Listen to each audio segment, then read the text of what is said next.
নমস্কার বন্ধুরা, আমি সুপ্রিয়া। কেমন আছো সবাই? আশা করি যে যেখান থেকে আমার ভিডিও দেখছো সবাই খুব ভালো আছো। আর আমরাও কিন্তু বেশ ভালো আছি, আমার পরিবারও সুস্থ আছে। সুপ্রিয়া কিচেন অ্যান্ড ব্লগ চ্যানেলের আরও একটি নতুন ভিডিওতে তোমাদের সবাইকে অনেক অনেক স্বাগত আর অনেক ভালোবাসা জানিয়ে আমার আজকের ভিডিওটা এখন থেকেই স্টার্ট করলাম। সকালে ঘুম থেকে উঠে ফ্রেশ হয়ে নিয়েছি আর এখন দেখো চাল বের করে নিয়েছি, ভাত বসাবো। চাল বের করে দেখি চাউলে পিঁপড়া লেগেছে।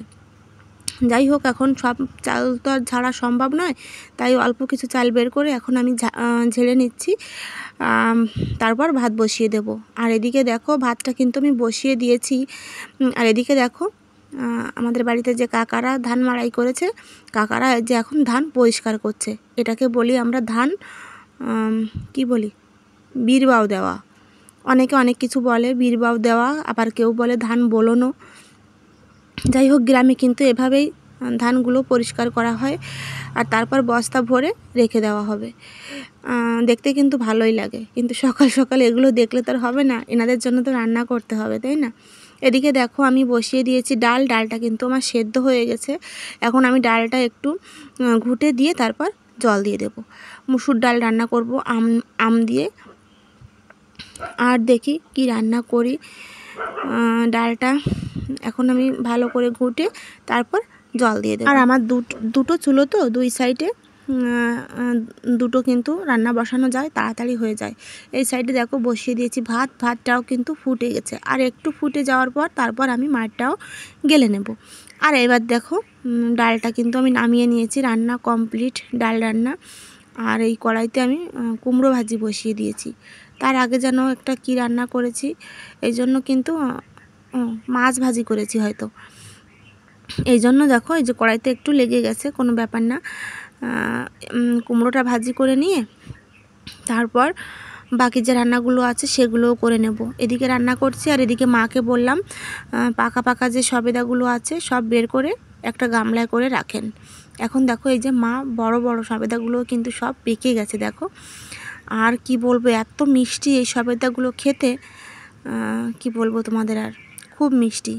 এখন আমি এই সবেদাগুলো ফ্রিজে রেখে দেব। আর যেগুলো শক্ত আছে এখনও সেগুলো বস্তায় করে মা রেখে দেবে। আগের দিন তোমাদের সঙ্গে শেয়ার করেছিলাম সবেদাগুলো কিন্তু আমি হাঁড়িতে রেখেছিলাম, কিন্তু হাঁড়ি থেকে বের করে আবার এই বস্তায় রেখেছি। কারণ কেন জানো, অনেকগুলো শোল মাছ আমাদের ঘের থেকে এনেছিল, সেই শোল মাছগুলো জল দিয়ে ওই বড় হাঁড়িতে করেই রেখে দিয়েছি যাতে বেঁচে থাকে। এখন কি করব, তারপর সবেদাগুলো সবই বস্তায় রেখেছি। চলো তাহলে রান্নাবান্নার ফাইনাল লুক তোমাদের সঙ্গে একবার শেয়ার করি। মিষ্টি কুমড়া ভাজি আর এই যে ডাল, সরি আম ডাল রান্না করিনি, আমি ভুল বলেছিলাম, পেঁয়াজ ফোড়নে দিয়ে ডাল রান্না করেছি। আর এই যে শোল মাছ দিয়ে উচ্ছে আলু দিয়ে একটা মাছের ঝোল, এই কয়েক পদই রান্না করেছি। আর করেছি এই যে আলু সেদ্ধটা বের করে নিয়েছি, ফ্যানের সামনে রেখেছি। আলু সেদ্ধটা এখন আমি মাখিয়ে নেব। আর তারপর কিন্তু আর তোমাদের সঙ্গে ভিডিও শেয়ার করিনি, সবাইকে খেতে দিয়ে দিয়েছি। খেতে দিয়ে এদিকে আমাদের সিঁড়ি ঢালাই হচ্ছে আর কি। আজকে কিন্তু আমাদের নতুন ঘরের সিঁড়ি ঢালাইয়ের কাজ করছে মিস্ত্রি দাদারা, তাই ভাবলাম একটু দেখে আসি। আমি এখন ওইদিকে আসিনি সকাল থেকে রান্নাবান্নার চাপে, আর তোমাদের সঙ্গেও একটু শেয়ার করি। আমার কিন্তু মিস্ত্রিদের কাজ দেখতেও খুব ভালো লাগে, কিন্তু এনাদের কাছে দাঁড়িয়ে থেকে তো কাজ দেখলে চলবে না, সংসারের কাজকর্ম তো করতে হবে, তাই না? আমাকে দুবার ডেকেছে মিস্ত্রি দাদা, বৌদি একটু দেখে যান, কিন্তু আসার আমার টাইম নেই। যাই হোক, দেখো আমার একটু একটু করে স্বপ্ন পূরণ হচ্ছে। আমার নতুন ঘরের সিঁড়ি ডালাই কাজটা হয়ে গেল। আর গতকাল তো তোমাদের ঘরের কাজ শেয়ার করিনি, এই বাথরুমটা পুরোটাই কালকে গাঁথনির কাজ শেষ করেছে মিস্ত্রিরা। তারপর দেখো চলে এসেছি মিস্ত্রি দাদাদের জন্য চা করতে। আমি কিন্তু স্নান করে নিয়েছি আর এখন বাজে দুপুর 1টা। এখন আমি মিস্ত্রিদের চা দিয়ে তারপর নিজেও খেয়ে নেব। চা খাবো না, ভাত খাবো, আর রোহানকেও কিন্তু খাওয়াবো। আর বাইরে প্রচুর রোদ দেখো, প্রচুর ঘেমে গেছি। আর চুলটাও দেখো আমি একদম উঁচু করে বেঁধে নিয়েছি, এতটাই গরম। ভেজা চুলও কিন্তু আমি ছাড়তে পারি না, এতটা গরম পড়েছে। আর গরমটা আমার বেশি লাগে। আর দেখো বাইরে ওয়েদারটা একদম কি বলবো, মানে বাইরে উঠানে দাঁড়ালেই কেমন মনে হচ্ছে গাটা পুড়ে যাচ্ছে, এতটা রোদ। তাহলে বোঝো এনাদের কাজ করতে কত কষ্ট হচ্ছে। মশলাটা মাখছে আর এত তাড়াতাড়ি শুকিয়ে যাচ্ছে, তোমাদের কি আর বলবো। এদিকে দেখো যে চা করে নিয়েছি, দাদাদের এখন চা দিয়ে দেবো। চলো তাহলে চা দিয়ে আসি।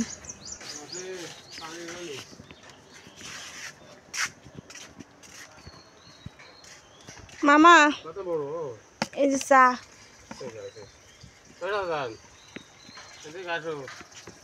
মিস্ত্রিদের ভিতর যে লোকটা বয়স্ক তাকে আমি মামাই বলি, আর বললাম মামাই যে চা রেখে আসলাম। আর এদিকে তোমাদের দাদাভাই দেখো অনেক বাজার করে এনেছে।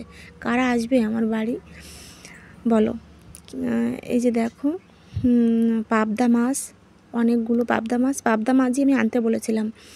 আর এনেছে চিকেন, ডিমওয়ালা যে মুরগিগুলো আছে ওই মুরগিগুলো। ব্রয়লার মুরগিগুলো কিন্তু একদমই খেতে তোমাদের দাদাভাইও চায় না, আর যে আসবে সেও কিন্তু ততটা পছন্দ করে না। তাই এই ডিমওয়ালা শক্ত মুরগিগুলোই আনলো। দেশি চিকেন পেলাম না কোথাও। আর আমার বাড়িতে অনেক মুরগি আছে, কিন্তু খাওয়ার মতো মুরগি এখানে নেই। সব মুরগিগুলোতেই ডিম পাড়াই মাত্র শেষ করেছে। এখন আর ভালো লাগবে না বাড়ির মুরগি খেতে। যাই হোক চলো এগুলো সব কেটে ধুয়ে পরিষ্কার করে আনি। তারপর এনেছে দেখো চা পাতা আর 2 কিলো চিনি। 500 গ্রাম করে চা পাতাই আনে, বেশি আনে না। এটা পুড়িয়ে গেলে আবার নিয়ে আসে, এভাবেই কিন্তু চা পাতা নিয়ে আসে। প্রচুর চা খরচ হয় আর কি, সকালে একবার, দুপুরে একবার, সন্ধ্যায় একবার। তারপর তো মানে নিজেরাও খাই, মিস্ত্রিদেরও দিতে হয়।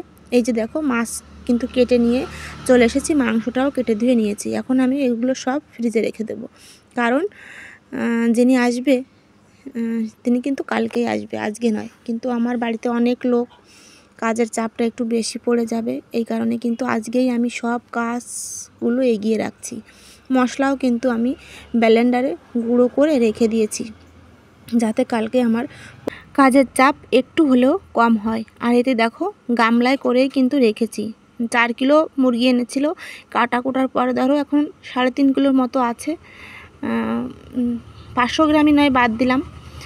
এখন আমি এতগুলো মাংস কিসে রাখবো? এত বড় বক্স তো আমার নেই, তাই আমি ওই গামলাটায় করেই আমি ডিপ ফ্রিজে রেখে দেবো। ফ্রিজটা একদম খালি আছে, তেমন কিছুই নেই। আর ওই গামলাটা কিন্তু একটু কালো কালো মনে হচ্ছিল, কারণ ওই গামলাতে আমি অন্য কিছুই করি না, শুধু মাছে হলুদ মাখি। এই জন্য ওই রঙটা ওই রকম হয়ে গেছে। মাঝে মধ্যে মেজে নেই, ভালো করে উঠে যায়। যাই হোক দেখো এই পাবদা মাছগুলো এই বক্সে করে রেখে দেবো। একটা মাছ দেখো আমি কাটিনি, ভুলে গেছি। মানে এতগুলো মাছের ভিতরে একটা মাছ কোথা থেকে যেন রয়ে গেছে। যাই হোক যখন রান্না করব তখন আমি কেটে নেব। এই যে দেখো এই মাছটা আমি একদমই কাটতে ভুলে গেছি। চলো তাহলে এখন বক্সে করে এগুলো ফ্রিজে রেখে আসি। আর রান্না বান্নাও কিন্তু আমি রাতের রান্না শেষ করে নিয়েছি। কি কি রান্না করেছি চলো তোমাদের একবার দেখাই। আর দেখো আমাদের এই বড় গাছের, মানে বড় বড় আম যে গাছে ধরে 2 কিলো ওজনের, ওই গাছের আমগুলো না সব ফেটে ফেটে নষ্ট হয়ে যাচ্ছে। কি যেন পোকা লেগেছে। তোমাদের দাদাভাই ঘরের আর ধান কাটার মানে কাজের প্রেসারে আম গাছের একদমই যত্ন নিতে পারছে না, এই কারণে। অন্যান্য বছর কিন্তু এগুলো হয় না। যাই হোক রান্না করেছি দেখো ভেন্ডি আলু ভাজি আর মাছের ঝোল। এই যে দেখো কুমড়ো দিয়ে শোল মাছের ঝোল, সবাইকে এখন খেতে দিয়ে দেব। যাই হোক তাহলে আমার ভিডিও তোমাদের কেমন লাগছে অবশ্যই কিন্তু কমেন্টে জানিও। আর তোমরা আমার পাশে থেকো, তোমরা ছাড়া কিন্তু আমি কিছুই নই। আর কে কোথা থেকে আমার ভিডিও দেখছো অবশ্যই কমেন্টে কিন্তু আমাকে জানিও। ভিডিও দিয়ে তোমাদের কমেন্টের অপেক্ষায় কিন্তু আমি বসে থাকি। আমার খুব ভালো লাগে তোমাদের কমেন্ট পড়তে। কে কোথা থেকে দেখছো একটু জানিও, আমার খুব ভালো লাগবে। সবাই ভালো থেকো, সুস্থ থেকো, টাটা।